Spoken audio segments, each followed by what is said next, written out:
Good evening, everyone. Thank you, DNB as well as Axis Bank for this wonderful opportunity. It's a real honor and pleasure to be here. Organic wellness, I'll just share with you what organic wellness is, what we did, how we started. I hope it will be of some use to you sharing the story. Organic wellness, when we started, we were very, very clear. We'll build a brand. We were mad. We said we'll build it a brand which is with a thought process of a global branding. If you talk about organic concept in our country, it is basically leaves which are twisted in different yoga positions and companies put up the brand. Right? Most of the companies, if you see, organic as a per se, हरी पत्ती लगा दीजिए, कुछ तरह के आसन बना दीजिए, and you have a logo over there. When we started organic wellness, we had a vision which was very, very different. We had healing hands. If you see the logo, what we have, it's a healing hands. Green represents organic and blue represent wellness. So that's where the name came as organic wellness with a punchline, together let's heal the world. When we came up with the punchline, we were talking together, let's heal NCR, India, Asia, but we thought, people call us as mad. We said, let's call it as heal the world. That's where the beginning was. Now, to make authentic organic product, what you need is clean environment, clean air, clean water, clean soil, and clean mind and heart also. Getting clean air, clean water, clean soil is a big challenge, especially in big cities. So we started the journey to find location where we can find a combination of everything. Cutting long story short, we landed in a place called Village Babai, which is about 450 kilometers from here. A place where पानी नहीं है, बिजली नहीं है, internet नहीं है, mobile नहीं चलता, इंसान नहीं है. Once in a while you see a buffalo or a bakri. We ended up landing there. Any expert, any consultant would say, you are a fool to be going over there, but we realized this is where we want to be. This was the location where complete गांव का गांव exodus हो चुके थे to different big cities. We said we want to be here, provide employment, and we ended up setting up a beautiful plant in a 3 acres. Let me just show you some of the pictures. This is the plant which is there in 3 acres of land. I'll not get into the story of how we bought the land, all those things, that will take too much of a time. This is plant which is now managed, run by 100% locals. I don't have any of my relatives, any manager, any senior person managing the show. Yes, first 2 years I was based over there. The purpose of creating this business is everyone in the chain should be in a win-win situation. That's where our focus is. A business with a purpose. We wanted to create a brand. That's where the thought process was there from day one. And it was not easy. And it is still not easy. Every day starts with a new challenge. Every morning a new WhatsApp comes up, which is a challenge. And that's a great way to improve. Any challenge which is coming our way, we think it's a way to improve. Coming back to the factory. We were committed to have 100% local people over there. When we started the plant, machines were imported. Some of the machines were local, some were imported. Everyone was talking about take some experts, some engineers from big cities. And I was very, very clear, we will use 100% local manpower. And I'm proud to say, it took some time.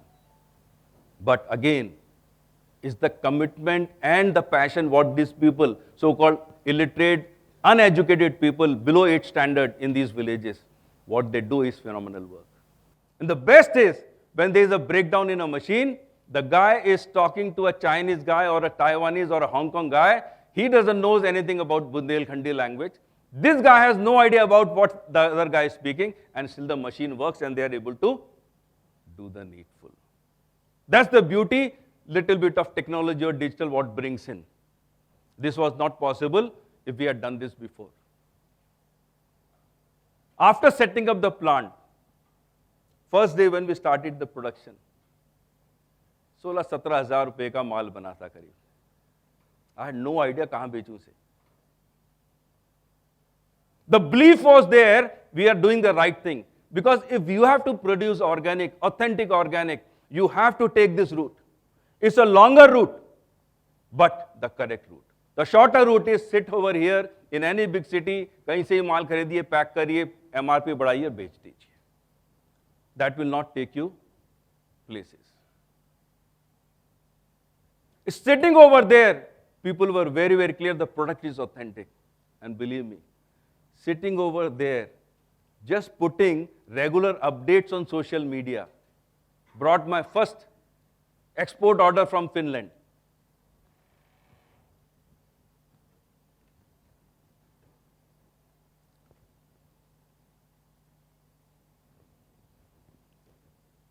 You see this. This is my distributor from Finland, Hanna, Maria and Mika. Finland, village Babai no one heard of. The guys travel all the way to see what we are doing. They visited 3-4 more companies, big names in India, finally ended up becoming our partners. And that's where the first journey of our export began. Domestic, huge challenges, but people have started recognizing, respecting the work what companies like ours are doing on a sustainability basis. Because our motto is everyone in the chain, starting from Mother Earth, to the farmer, to the associate, to the team member, to the end consumer, and environment as a whole should win. How we do that? Mother Earth, because we are working with marginalized farmers who have a land holding of 1 to 3 acres only. They are in the remote village where kuch bhi nahi ugta. And we make them grow premium crops like moringa, tulsi, ashwagandha. And they in turn really get good money. They are like our partners, like our family members. And the best part is the plant is located in that remote village. So that trust factor is not an issue. Their child is processing the product over there. So that's another mile we walk in working with them.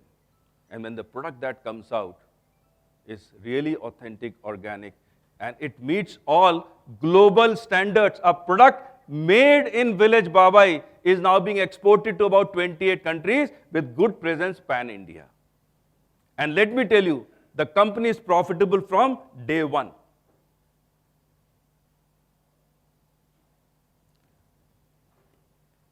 This is another beauty. If we follow a vision or a mission focused on sustainability, what I'm talking about, I'm sure most of the experts sitting over here, most of the businesses, if you have to enter a store in India, you have to give huge amount of listing fees, huge amount of shelf space. And you see in India, companies are giving us these kind of big shelf space at no additional cost, no listing fees. Because we stand different from them for other companies. Yes, they charge huge money from the other companies, but we are given special support because of the work what we bring in. And everyone is very smart. You are all sitting over here smarter than me. You will realize in 2 minutes how authentic I am. And this is the beauty what this business brings in. And this is not limited to what I'm doing in NCR. As of yesterday, we will be entering about 240 stores of Ross Pharmacy in Calcutta on similar business model. Without the business what we have created, without the model what we have, without the basics of sustainability we have, we won't be doing what we are. And that's what the beauty it is. It's a lot of hard work, a lot of commitment, a lot of issues, but the fruits, what we get out of it is amazing. Can you imagine my distributor selling my products in Moldova, a small city? They are taking few containers from me now. A small city like Moldova, and here she is promoting organic wellness products. Because we are very, very clear, we don't do bulk, we don't do commodities. We have decided very, very clearly, if 1841 DNB started, and they could be what here today, I was stunned actually. Time has come for us to create some of the brands like this. It's a lot of patience, a lot of perseverance, a lot of hard work, a lot of challenges. For us, it is morning 6 to 11. For me and my team, let me tell you, most of my team members from morning 6 to 11, we are on it. We don't know what is Monday, what is Sunday. But we enjoy it. This is another beautiful story. This lady from Finland, when she came to the factory, we started planting the tree from her. Most of the villagers, they were there. They said, "मत उगाइए sir, आज तक यहाँ plant ही नहीं उगा. कुछ पेड़ नहीं उगता इस जगह में. Please welcome to visit us." Now, if you see my factory, it is all green around. This is the factory. Is this something we can really put our energies behind? And again, if anyone is interested, you are most welcome to visit us and see this farm where now the focus is doing on little bit of fresh vegetables also. First, it is very difficult for me to digest. It is very difficult for me to explain and let my team digest. And then when you go and stand in front of a store, they take you as if you are donkeys, you have no idea how the business is done. But we have taken the tough way. It works. Sir, it works. Be it India or across the world. If they can trust you, because social media, again, this is another thing. Social media has given so much of information. A guy sitting in Finland, they can understand if there are 20 companies operating out of India, which company to trust on. Really, they don't have to fly in over here. And again, I'm telling you, this is what we have done is, you can see, this lady, she is in a remotest small village of Rajasthan called Ramganj Mandi with a population of about 50,000.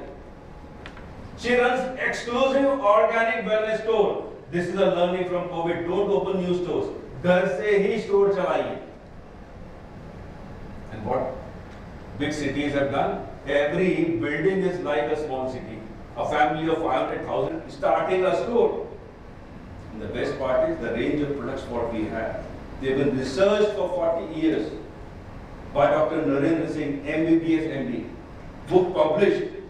And anything to do with health, so you get the... You will see 90% of the normal challenges, health issues in this country can go. But we still don't focus on that.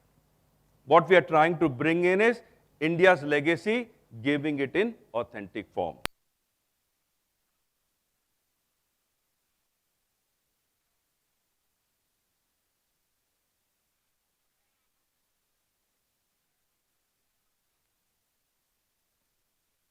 Like this, and you know, they earn from 50,000 to a couple of lakhs of rupees per month, depending upon how much energy they are putting behind it. The advantage I get is, they are not on my rolls. They are entrepreneurs. I'm not creating employees. I'm creating much smarter, sharper entrepreneurs than what I am. Dream is to have 5,000 such people in next 3 years. We are at 70, and these 70 people will multiply these further as we move forward. This is one of the exclusive stores managed by our team. We've got a lot of PR activities going on. Case study, of course, is being taught in different management colleges across the world, what little bit we are doing. A lot of PR. We are a PR company. We don't advertise. We get a lot of eyeballs because of the work what we do, the story what we share. People love what we are doing. And I suppose that's what, in a nutshell, makes the difference with what we are doing and different from the other companies. In short, this is what organic wellness is. Thank you so much for your patient listening. If you have any questions, I'm happy to help. These are my coordinates. You can always write to me, call me. I'll be too happy to help if I can be in any way. Thank you so much for your patience. We have here SMEs and MSME owners here, quite an elite group here who have come here to understand how they can shift gears for the next level of growth. Now MSME, the whole community of MSMEs is extremely important for the economy as such, because there are some estimates that there are about 95 million MSMEs in India. They contribute about 30% to India's GDP. In fact, the dream of 5 trillion economy cannot be achieved without the contribution of MSMEs. And it is expected that 1 trillion to MSME se hi aayega. And, but how do we really achieve that? Because for a country as a whole, it's a next level of growth. And how do we do that with MSMEs as well? So we have Mr. Gupta here, obviously, who gave such an enlightening presentation on how he has grown his company. We have Sangram here, who comes with his rich experience from the banking side. So there are two perspectives which we would like to discuss here. One is from a banker side, the one who gives the finances, and the one who actually consumes those finances. And so let me just start with, in fact, Sangram, on the whole name of Evolve, and what do you understand with the word evolved when it comes to MSMEs? Thanks a lot for this. See, I think this proof that organizations start as something small and then become much larger is probably best explained when we look at the MSMEs.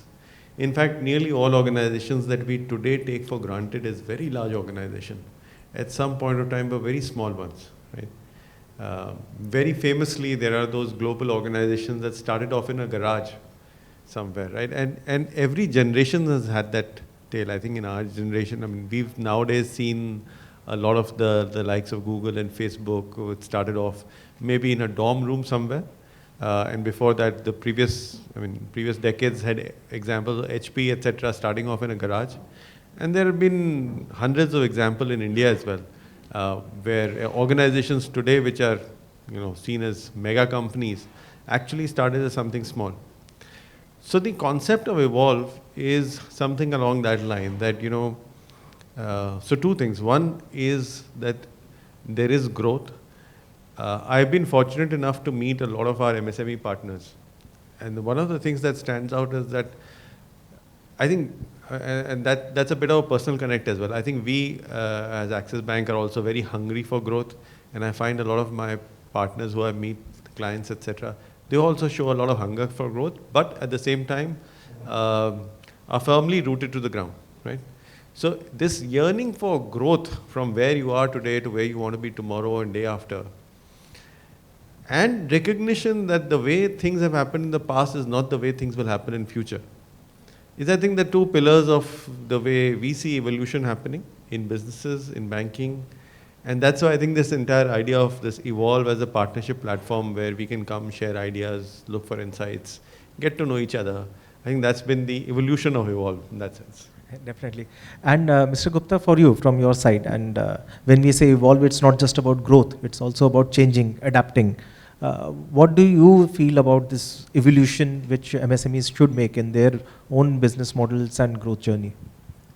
See, for me, evolve is what organic wellness is doing as a business, right? We are evolving actually from the day we, had the concept about what we want to do, okay?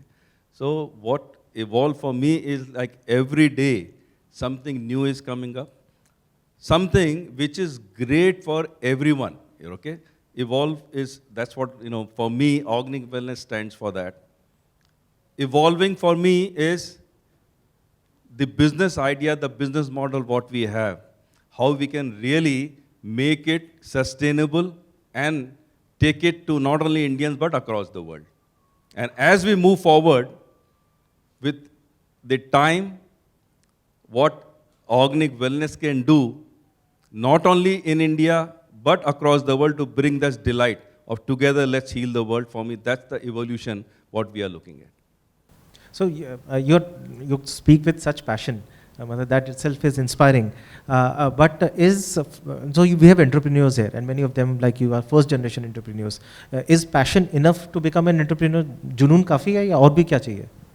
Sir, junoon is good, but junoon के साथ साथ the perseverance to take the challenges on a daily basis. As I said, every day when you get up, it's a new challenge. And a challenge which will come from which quarter, which style, which shape, you are not aware. If you are ready to take that challenge, passion certainly helps. But passion along with perseverance and mota skin makes all the difference. So in India, there is a lot of encouragement, Sangram, which entrepreneurs are these days getting. But you being on the other side of table, you interact with them on a different level altogether. What do you feel entrepreneurs should have in them? Because of course, Mr. Gupta talked about passion and perseverance. Is there any other skill set, or what do you look at them when they approach you? Yeah, so I would second this point about resilience. I think, and I'm sure people here know it better than I do, that the journey is not easy. When you start off on a business, especially from the early days, once a certain scale is reached, then things tend to go along, but that initial journey is not easy and a lot of resilience is required. And hence all those aspects of passion, the desire to grow, the desire to make a change, those are important. But what comes along, like they say, no, Josh and Hosh together, right? The desire to, grow or to do something really different, but along with that sure-footedness, being able to take risks. Taking risk is intrinsic to this business, right? To being an entrepreneur, I think you need to have a good risk-taking appetite, but also be able to understand what risks are worth taking, and to develop on that. I think a balance of that is what, as bankers, what we look for. We do look for a lot of optimism, but we also look for some level of realism. And that's where I think we find a very common meeting ground where when we see a combination of that, where there is aggression and a desire to succeed, but also a sense of realism, a sense of ability to measure the risk and to say that, okay, this is worth taking, this is not worth taking. So many of the entrepreneurs who would come to you, and in fact this is a question for both of you, many of those entrepreneurs whom you interact with or who come to you are already at a particular level. But what has taken you till now won't probably take you to the next level. अब world cup में round robin matches तो जीत गए, अब knockout में कैसे जीतेंगे? So there would be a different level of skill sets would be required.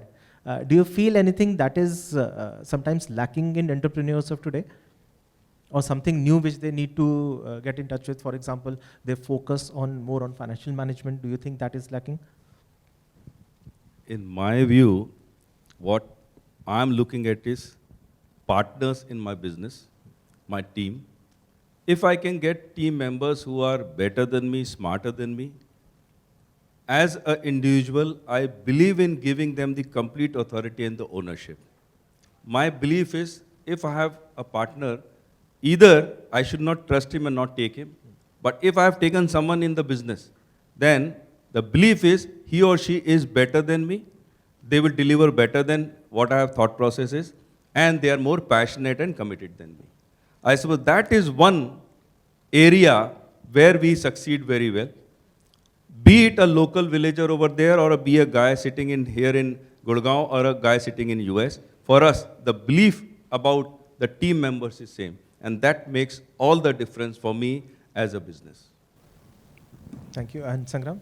Yeah, so I think, it's a classical question. This is the question of scaling up and how to do it. And as you sort of, you hit inflection points as you scale up for all organizations and for all entities.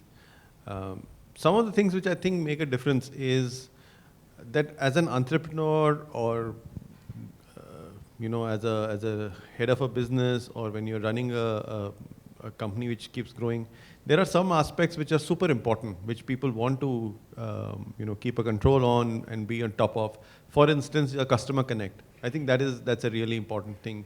For instance, the cost management, right? Supply chain. These are things that really, really matter in any business, whether it's an SME business or a large business. And hence, these are important areas for people to stay on top of. But as was pointed out, as you expand, you need to be able to get more people in. And how do you sort of give up some level of day-to-day control, but still stay on top of what is happening? Is, I think, is a bridge that some people are able to cross very well, and some people struggle to cross that. I think that aspect about and about understanding that what is going to change when you scale up for a 10 crore turnover to 100 crore turnover to hopefully 1,000 crore turnover. What is going to change in the way that particular business is being run? I think the answer will not be common to every type of business. So we know this, right? I mean, even in this room, I'm sure we have a large diversity of enterprises. So I think what could be an answer for, let's say, a chemicals or a pharmaceutical manufacturer could be very different from what may be required if you are, let's say, getting into an education space, right? So that ability to understand what are the key drivers for scaling up and to be able to focus on that and articulate that, I think that is one of the things that we find it very, very enlightening for us also when we go and meet our partners and understand that. And do you feel they understand financial management enough, or is it purely restricted कि accounting आता है तो financial management भी हो गया? I don't think I will pretend that us bankers can teach financial management to business people. I think they know it intrinsically. They know that daily basis. I think historically in India there's been a Parta system where people know what's happening on a day-to-day basis. However, I think what has changed now and what is important, I think that's what you were alluding to, is the transparency of the financials, right? We see ourselves as partners. When we go and we partner with a business, we actually, especially in working capital, we are actually partners, right? The bank has put some money, the business has put in some money. So we are standing behind the entrepreneur to help in that business, to be a partner, and hence we expect a certain level of transparency. And I think there used to be historical issues, but today I think there is a whole different level of transparency, etc. So understanding that aspect is important. And most SMEs you will see who will come up to this level have all understood that. I think there's one more aspect which maybe, I'm sure the businesses understand, but people outside probably don't understand, is one of the things, like I think what you mentioned in the beginning, that banks lend. Of course, we love to lend, right? That's what we do, but we also love to do, not just provide finance, but also accept deposits. So hopefully all of you also are keeping your deposits and your fixed deposits and term deposits, etc. with bankers. And we're not just one side of the thing. We would love to provide all sorts of banking. But debt becomes a very interesting topic of discussion. You will hear this lots of times when people talk about there being a very large credit gap. And there is a large credit gap in a growing economy like India. But debt's a lot like cholesterol, right? Some level of it is very good. Something higher than that is not so good. Having none of it is also very bad. So there has to be a particular balance between how much is equity and how much is debt, right? And again, I've had the good fortune of meeting a lot of our clients who said that, no, this is what I want to do. I don't want to take exposures higher than this, etc. And that tells you that there's a great understanding about what is good debt management. And that's what's great for a banker to hear, because it gives you a lot more confidence. But more than from a banker's perspective, I think from a business, it's very important to know that there is a certain amount of debt which is really healthy for the business, and above that might not be the best idea, right? And that's what you will find in a lot of well-run SMEs, which eventually will become mid-corporate business and finally may become large corporate businesses. You will find this understanding of debt management to be extremely good. Mr. Gupta, your views, debt management? So let me tell you, this is all about managing the money. the cash flow. And of course, if I have a debt beyond a limit, it gives sleepless nights. So certainly, we as a business, that is the reason from day one, we decided to be on financial side little smarter than what you can be thinking of. And that makes all the difference. And the moment we have this financial management in the company, I suppose it makes a lot of difference, be it in the factory or within the company.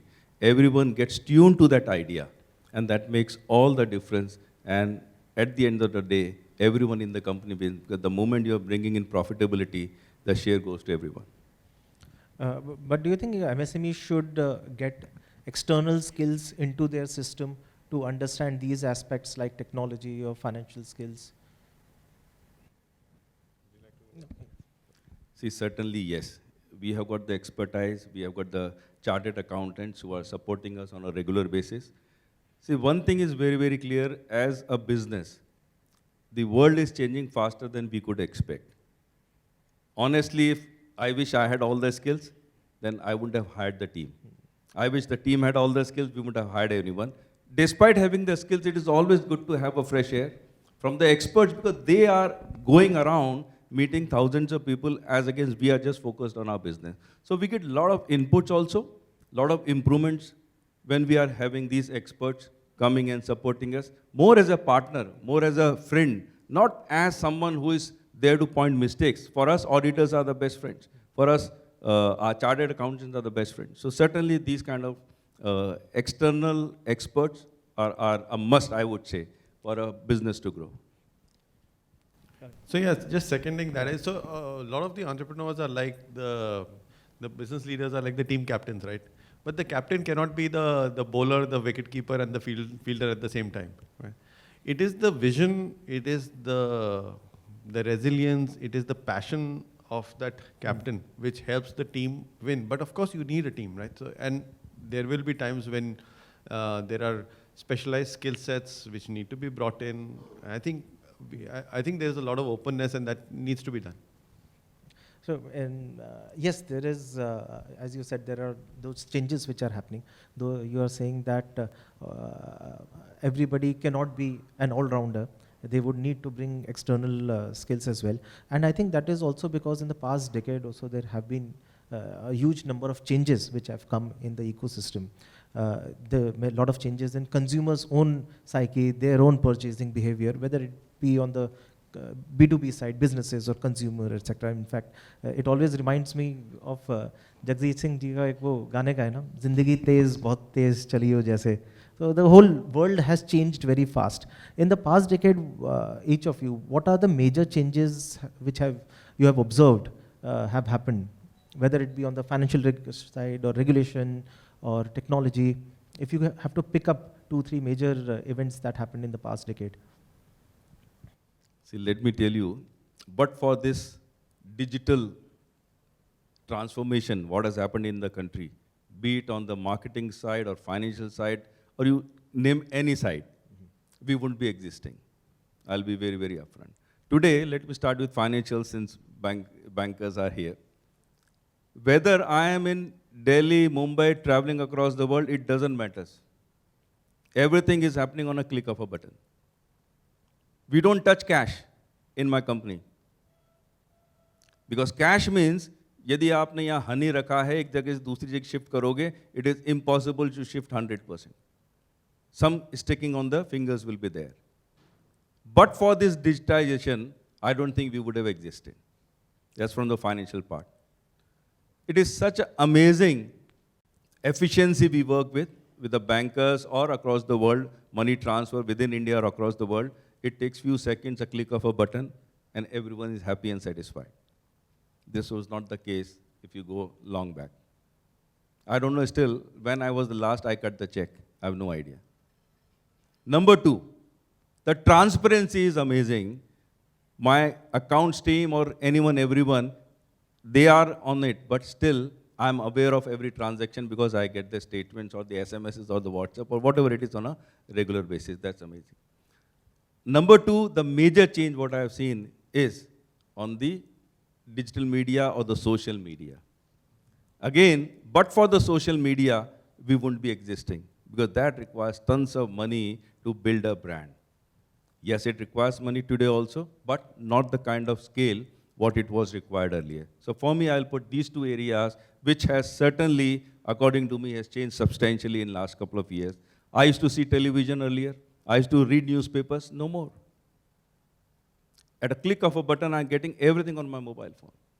So that's the major shift. So in fact, all these things you mentioned, transparency and social media and digital payments, all are related to the technology which has brought in. That's mainly correct, on the digital yes. side. That's Sangram, do you also concur with these views?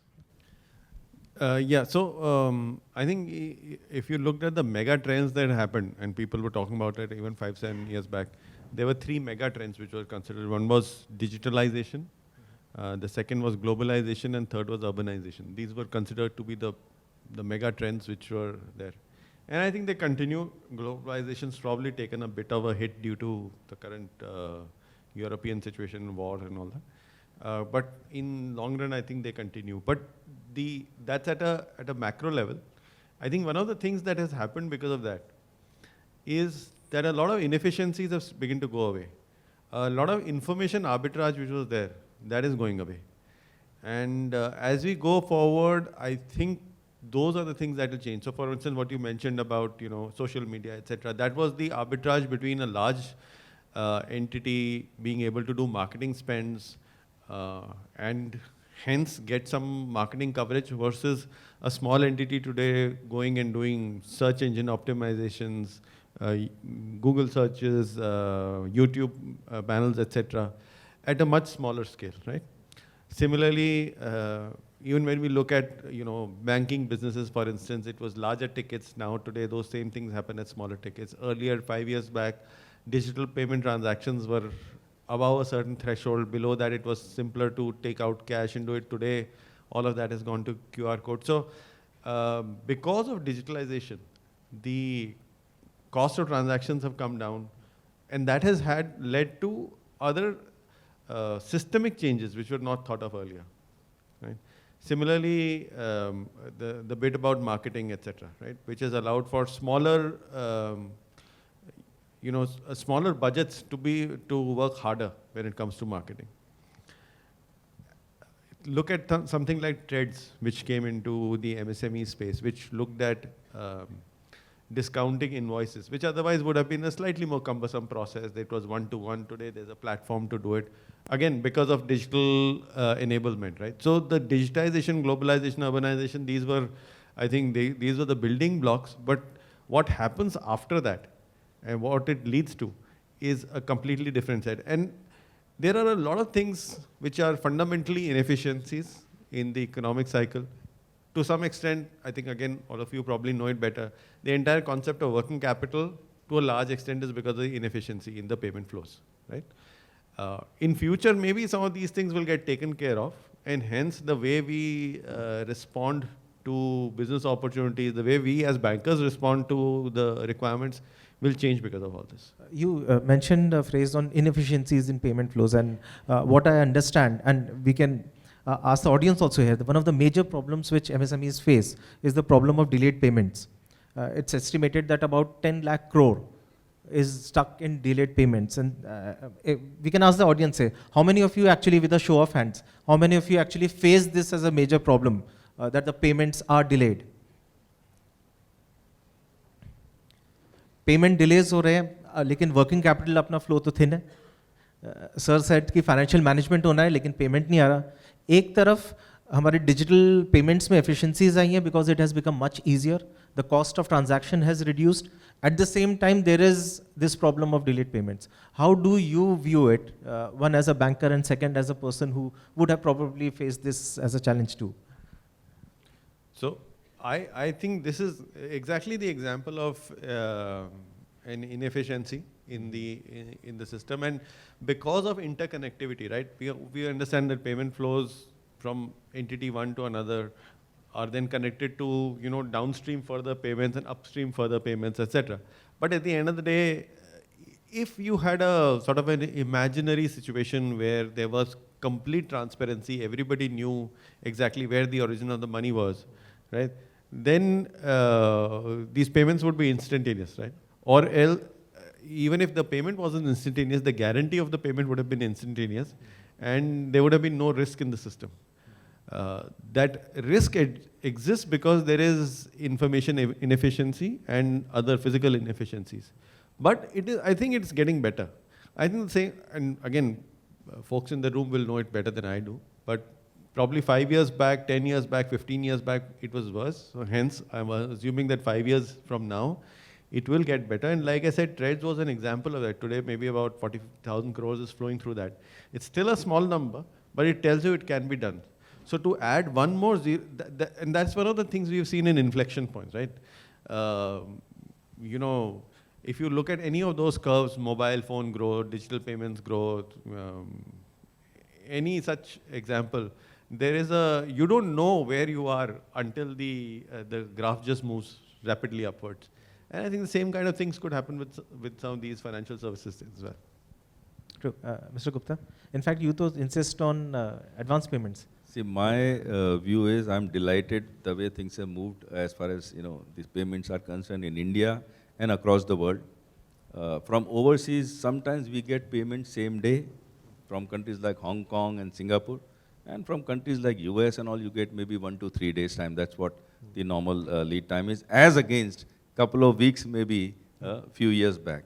And within India, it's a couple of hours, and sometimes it is instantaneous, depending upon what you choose to transfer. So for me, it's a delight. Yes, always there is a scope for improvement everywhere, but very, very happy with what has happened so far in our country, within the banks, interaction with the overseas players. It's a delight for me. I don't have much complaints on that. I'll be very upfront. That's good that the world is changing. But Sangram, does that create any difficulty in financing for you to have a proper assessment of that organization? In terms of delayed receivables? Delayed payments, yes. I think, financing is a secondary aspect. I think it creates a difficulty for the organization if the receivables are stuck. And of course, cash flows is the lubricant which keeps the wheels moving, right? It's super important. So of course, it does create problems for everyone. But which is where, you'll find innovative solutions. So for instance, things like dynamic discounting, which is being done now by some companies in India, but a lot of companies globally, was not there earlier, right? So again, because had you thought of doing it 20 years back, and there would have been physical invoices and somebody coming into the office and saying that I want this done, it's not doable.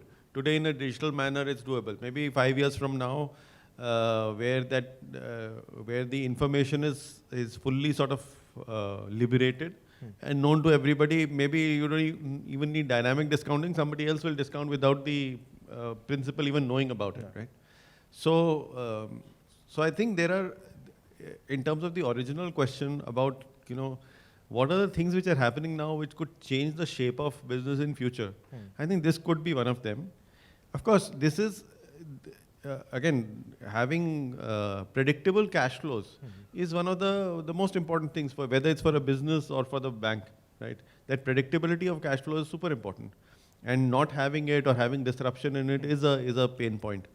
But as we go along, I think, the way I think, and again, I'm not an entrepreneur, I'm a very safe banker, etc.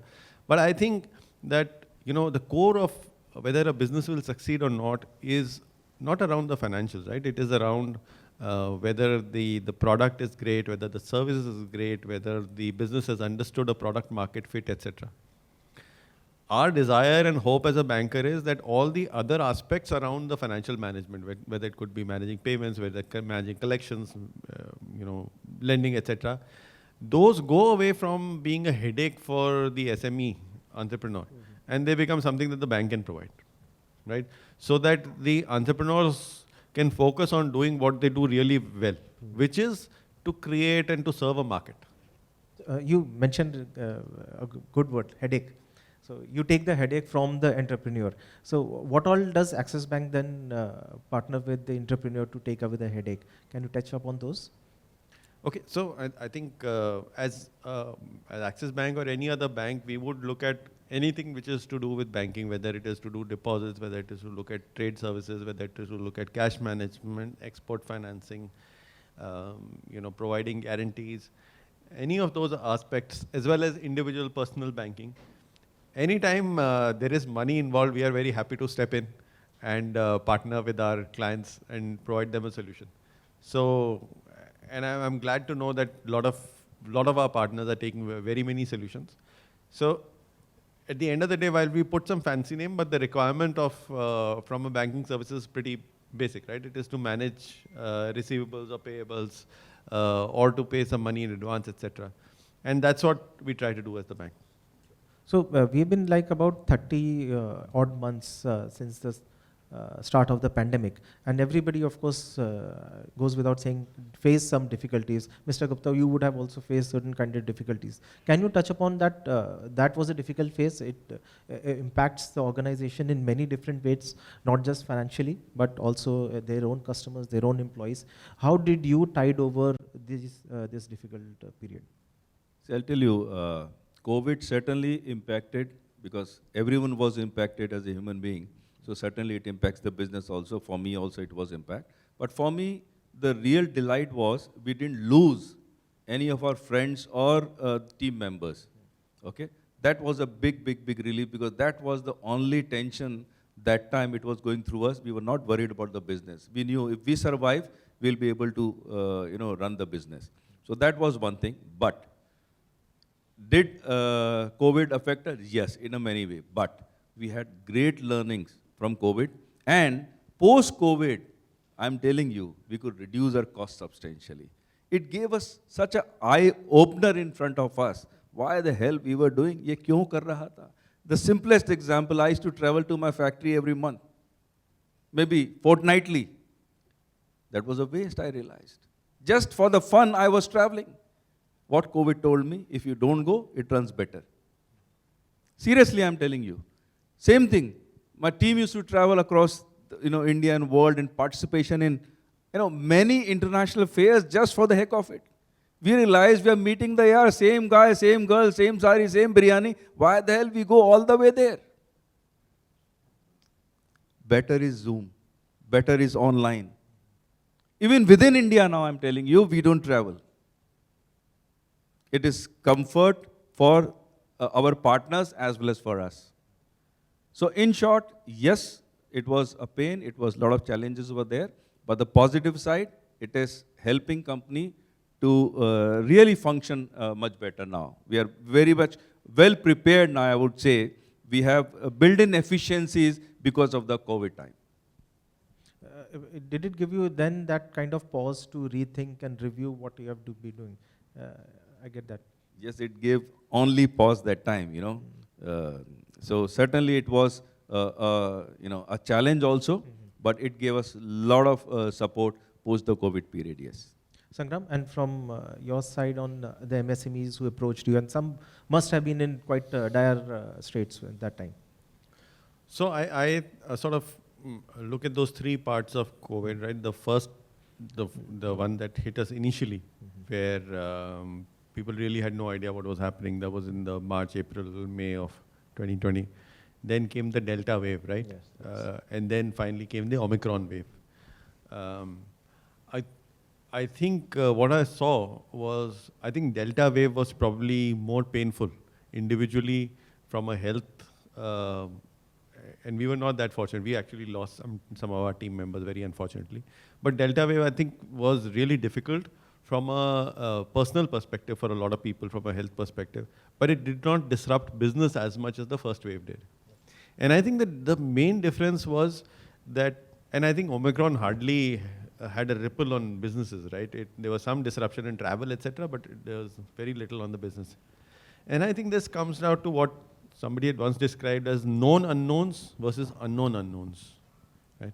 Our ability to handle known unknowns is far greater than our ability to react to unknown unknowns. For the first time when this had happened, there was a complete unknown. People had no idea whether things will ever go back to normal, what will happen, etc. And there was disruption.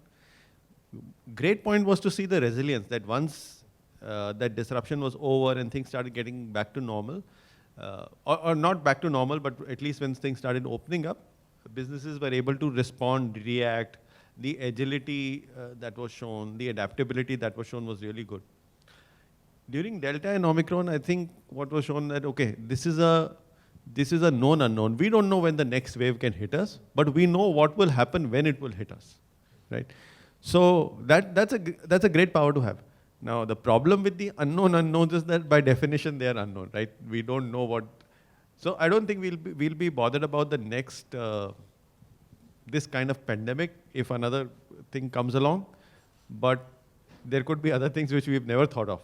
I mean, and being able to respond to those unknown unknowns is, I think, something which really matters. Do you then saw MSMEs and SMEs investing a lot on technology to build that kind of resilience? So I wouldn't say not in terms of investing in terms of budgets and expenses, but I think everybody invested time and effort on building. And it was also very fortunate that sudden demand led to most of these things becoming pretty easy to get. I remember, 6-7 years back, trying to do these video calls was so difficult, right? It would not connect, it would not happen, and now, kids were doing Zoom calls in every school. So suddenly, I think these kind of situations also led to opportunities where, problems that were seen as very difficult to solve earlier, like being able to do a video call, became easy, and there were like 5 people who were providing you a solution. So I think we saw a lot of investment in terms of time and effort, but fortunately it did not consume a lot of capital. Okay. And Mr. Gupta, you mentioned one line, we were talking before this event, कि digital नहीं होता तो हम नहीं होते. उस पे आप थोड़ा और रोशनी डालें. See, that is very, very true. I'll be very, very upfront. See, whatever business model you may have, you may be passionate, you may be liking it, but it doesn't matter unless it reaches out to your customer and they love what you're doing. Now, without digitization, this was not possible or practical, right? It was the digital mode which took our story across the world. Today, if we have got 28 countries where the product goes, it is all thanks to the digitization mode. I don't have an expert traveling across the world, and even if I wanted, that was not practically possible for financial side, and of course, couple of years of COVID challenge was there. So certainly, digital has played a major role as far as we are concerned in every aspect of our business. Sitting in that remote village where even getting a small nail, you have to go maybe 40-50 kilometers, and imagine running the machines and the guy talking to an engineer across India or different parts of the country on his WhatsApp, as you rightly said. And what certainly made the difference is the kind of internet connections and at a damn throwaway prices. Just imagine having a monthly bill of about 100, maybe not 100, $70, $80 is what a standard mobile bill in US. In India, we pay what, 200 rupees or 300 rupees a month with 1.5 GB data in your pocket. And speed is phenomenal, sir. 150 Mbps to 200, or maybe now it is much higher, and at a throwaway prices of 1,000 rupees or 800 rupees. So certainly, as a country, what we have been able to do in last couple of years certainly helped our business to stay afloat and move forward. So this, I'd like to just resonate on this thought that I think the fact that there was digital connectivity was very fortunate. Also was fortunate was the adaptability of the people. So I remember one very distinct conversation I was having with some of our partners, one of our clients in down south, who was a jewelry merchant. This was a call going on Teams, and he sort of turned the laptop around to show the people sitting there in the room doing their design and jewelry manufacturing right there in the house. They said, our customers can't come to our shop, but we are able to do video call. They are able to share the design with us. We are able to design it according to what they want and do it. So from a completely physical, high-touch thing like jewelry, where people would want to sit in front of a glass mirror and do it, to completely taking it digital. Was a reflection both of adaptability as well as the fact that this was possible. Had this happened maybe 8-10 years back, when when you would try to open a screen and it used to keep going round and round, it would have been really difficult. Maybe it had happened 50 years back, it would not have been so bad because even physical communication was low, so it would not have spread this fast. So we were in a time when the spread happened really fast because people were moving around, but the digital communication allowed it to go smoothly. And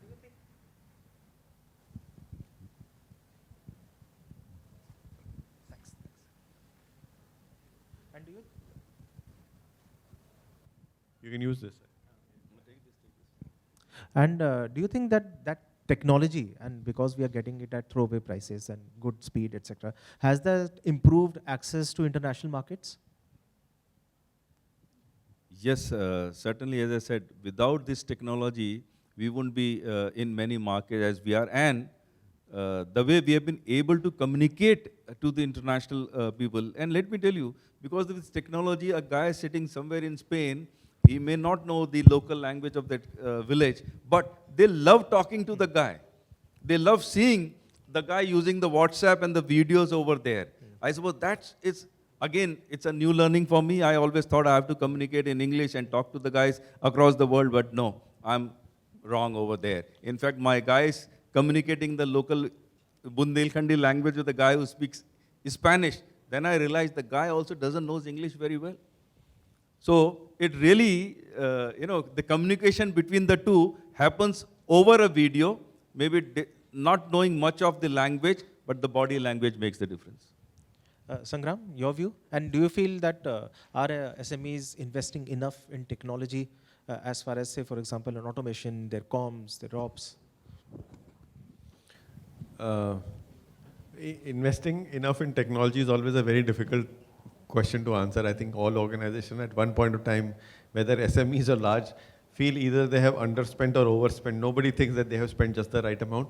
But I have seen enough, there are enough examples of, for instance, investment in logistic tracking, right? So those are extremely useful.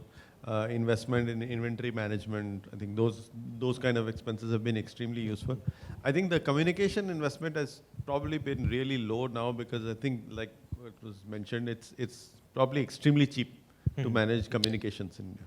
But some of the other things which really help in business, like logistics, inventory, etc., I think those we are seeing a lot of examples of people investing in those and getting a return out of it. Okay. So also automation, right? A lot of time, material handling automation, etc., are one of those things where not really digital investment, but those are also investments. And typically the conversations we end up having where we can make out a difference is that if there's a clear understanding of how that investment is having a return, a sort of a positive and an accretive return, I think then it works out well for everyone. Can you elaborate on that? It's really interesting, technology having those positive returns.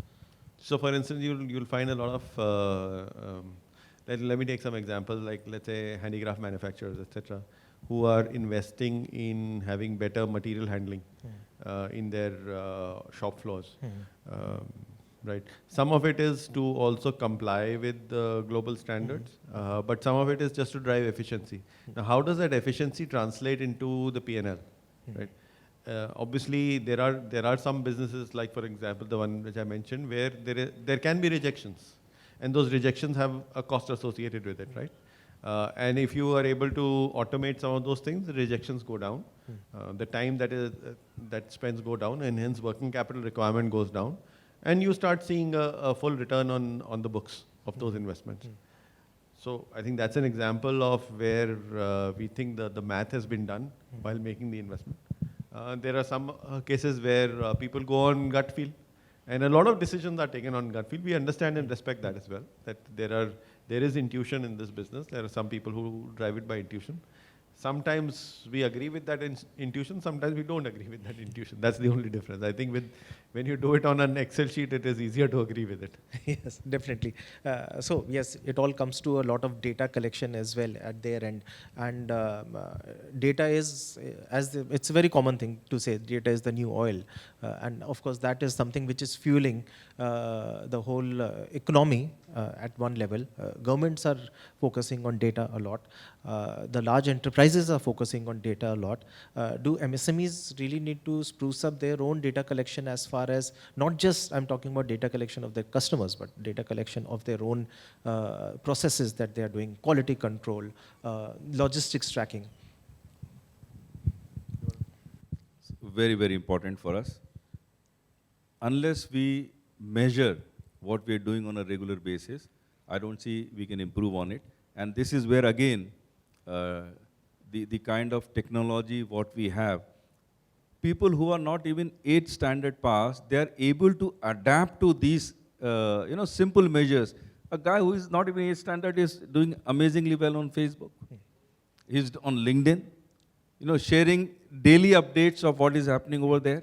And the moment you are focusing on data collection, adaptability to these simple techniques certainly help. And let me tell you a real example. Talking about gut feeling, hunch. That is how we have about 225 or 30 odd products now. So sometimes you launch a product in a hurry, and the costing is more by a hunch. Okay, this is the kind of margin we are making. We go by it. When we got into details of nitty-gritties of a proper costing done by the external, using the technology and the detailing and the wastages and the complete gambit of supply chain or validation, what is, we realized it was glaring which came in front of us. So certainly data collection, it is done for us at the end of every shift. And it is not just ends at data collection, it is more about analyzing. So from plant to the customer care, to the customers, what we believe, every customer gain is something we have to stay with, stick with, and grow that customer and not focus on creating new customers only. So in short, that makes our life certainly easier if we manage our data well. I like your modern thinking. It's always you're focusing on digital data collection, which is sometimes seem very fancy words, but you have shown a proof of concept that these things are actually important and help in growth. I can, sitting here, if you ask me, just give me the mobile number of my customer. We have got, I don't know how many now. I can tell you on which date that customer bought what product, what was the challenge, after how many days it was a repeat order, what benefits they get, that kind of detailing we have. So, yeah, I agree. I think getting data is important, analyzing it is important, and I think with all the digital method of working, collecting data has become a lot easier. And it'll keep getting easier. There'll be much more data which will come in. And I think it is probably an opportunity for some MSMEs to figure out how to use this data and drive those insights, because I think we'll soon reach a stage where collecting data and getting data will become the easy part. Finding meaningful insights out of all that data is going to be the more difficult part. So maybe that's an opportunity that is there for the taking. Yes, yes. And also, for example, like you said, it's not about just the money, but what you do with the money. It's not just about data, what you do with that data, not just about technology, but how do you implement it and make the best use of it. So as we are nearing the end of our chat, and it's always good to then summarize in one way. We have had your success story. We have a perspective of Axis Bank on how they view MSMEs and their growth. If you have to summarize, Mr. Gupta, in one line on if MSMEs have to evolve, if they have to shift gears to the next level, what would be that one line statement would you give to the audience here? Wicket pe tike raho, runs bante rahe. In short. That's appropriate. Sangram? I think that's very brilliantly put. So I think I would just second that as long as you keep going the course, I think this is supposed to be India's century, right? So I think there'll be great, immense opportunities that will come along. And the good part for a lot of SMEs is that they've already crossed the initial barrier, right? They've reached a certain stage. So from here, I think to become, large corporates should be the goal. So I wish all of our clients eventually, outgrow us as a commercial banking group and they become parts that are getting serviced by large corporate business. Of course. As they say, the worst place to be is the same place as last year. Now we are in 2022, and with the learnings from Mr. Gupta and Mr. Sangram, I think all of our MSMEs here have learned that how to seize the moment that will be 2023. It wouldn't be just India's century, but for all of you, perhaps 2023 would be the year of that big change and that big evolution for you. Thank you, Mr. Gupta. Thank you, Sangram, Thank you for so sharing much. your views. Thank you, everyone. Thank you. Everyone, thank you.